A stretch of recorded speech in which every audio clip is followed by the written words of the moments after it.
তো ভাই আবার ওয়েলকাম সবাইকে বলিভার্সের একটা ফ্রেশ নিউ এপিসোডে, যেখানে শুধুমাত্র বলিউডের নতুন নতুন নিউজ জানানো হয়। তো আজকে নিউজগুলো কী কী আছে বলা যাক। আমি Arka, welcome to the new video. এবারে আজকের এপিসোডটা একটু আলাদা, কারণ আজকে একটা টিজার আর একটা ট্রেলার আছে। এবারে এই দুটোই রিভিউ করা হবে এই ভিডিওতে। তো করা যাক। প্রথম টিজারটা আছে প্রভাস স্টারার দ্য রাজা সাহেবের, যেখানে ট্রেলারে আমরা প্রথমেই তার ভালো মুভি পেয়েছি, কারণ এর আগে তো ভাই দ্য ভূতনির মতো মুভিতেও ভূত তাড়ানোর লোক সেজেছিল।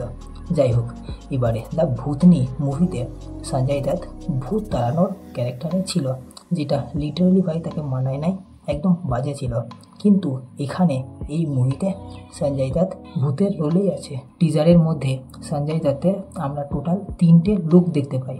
এক হচ্ছে যেটা ভিডিওতে নর্মাল দেখানো হয়েছে, আর একটা ভিডিওর প্রথমে একটা ফটোর মধ্যে লুকটা আছে, আর 3 নম্বর তো ভাই প্রভাসের মতো বেশ গয়না টয়না পরে একটা লুক আছে।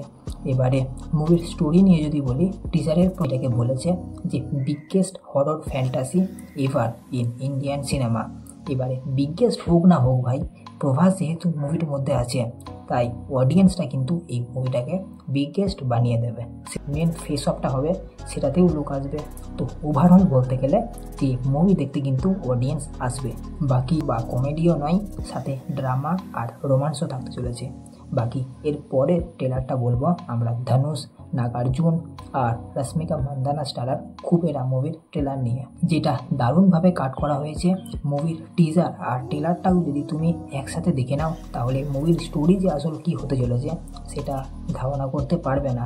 কিছু কোয়েশ্চেন মাথায় থেকেই যাবে, যেমন ধনুষ কেন মুভিতে ভিখারি সাজবে, আবার যদি ভিখারি সাজে তাহলে শেষে সে এত টাকা পাবে কীভাবে, তাকে এত টাকা দেবে কে, আর টাকা দেওয়ার পিছনে তার রোলটা কি থাকবে। আর সব শেষের বড় কোয়েশ্চেন হচ্ছে নাগার্জুন আর রশ্মিকা মান্দানার যে সম্পর্কটা দেখানো হয়েছে, সেই সম্পর্কটা কি থাকবে। এরকমই একের পর এক রহস্যময় কোয়েশ্চেন আমাদের মাথায় ঘুরতে থাকবে।